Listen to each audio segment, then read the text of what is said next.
बिस्मिल्लाहिर्रहमानिर्रहीम। अस्सलाम वालेकुम। Welcome to my YouTube channel. आज मैं आप लोगों के साथ चना चाट की नहायत मुनफरिद रेसिपी शेयर करने जा रही हूँ। मेरी कोशिश होती है कि मैं आप लोगों के लिए कोई डिफरेंट रेसिपी लेकर आऊँ। अगर आप लोग मेरे तरीके से बनाएंगे चना चाट तो आपको इंशाल्लाह बहुत पसंद आएगी। आप इसको अपने इफ्तार में बनाएं और अपने घर वालों से दाद वसूल करें।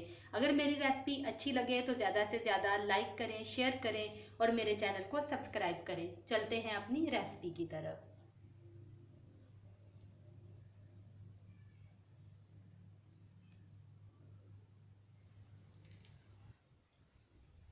चना चाट बनाने के लिए हमें चाहिए सफ़ेद चने। मैंने इनको रात भर भिगो दिया था और सुबह इन्हें बॉयल कर लिया है। आलू बॉयल करके इन्हें भी क्यूब्स की शक्ल में काट लें। लोबिया मैं रेड वाला ले रही हूँ, आपको जौन सा भी पसंद हो। आप वाइट वाला पसंद करते हैं तो वाइट वाला ले लें, लेकिन ये है कि इससे कलर बहुत अच्छा आता है। प्याज इसको भी छोटा छोटा क्यूब्स की शक्ल में काट लें। टमाटर बीज निकाल के इसको भी छोटा छोटा काट लें। पापड़ी हस्बे ज़रूरत, सब्ज़ धनिया और सब्ज़ मिर्चें। स्पाइसेस में मैंने लिया है चाट मसाला 1 टेबल स्पून, काला नमक 1 टीस्पून और नमक ½ टीस्पून। अब हम एक सर्विंग ट्रे लेंगे और उसमें लेयर्स लगाते जाएंगे।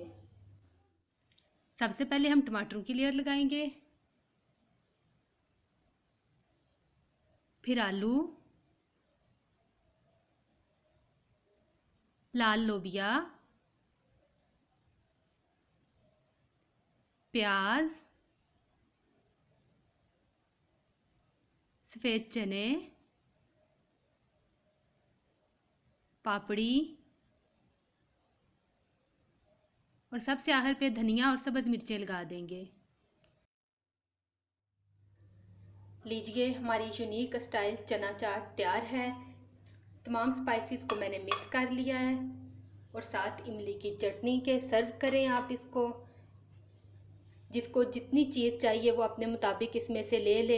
कोई लोग प्याज पसंद नहीं कर रहे होते, किसी को टमाटर थोड़े चाहिए होते हैं। इस तरह आपकी कोई चीज़ वेस्ट भी नहीं होगी। ये एक बहुत डिफरेंट आइडिया है, आप लोग इसको ज़रूर ट्राई कीजिएगा। मेरा ख्याल है खाना मज़ेदार तो होना ही चाहिए, लेकिन उसके साथ साथ अगर उसकी प्रेजेंटेशन अच्छी हो तो जिसको भूख ना भी हो वो भी आराम से खा लेगा। जहाँ भी रहें खुश रहें, अपना और अपने प्यारों का ख्याल रखें। हमें अपनी दुआओं में याद रखें।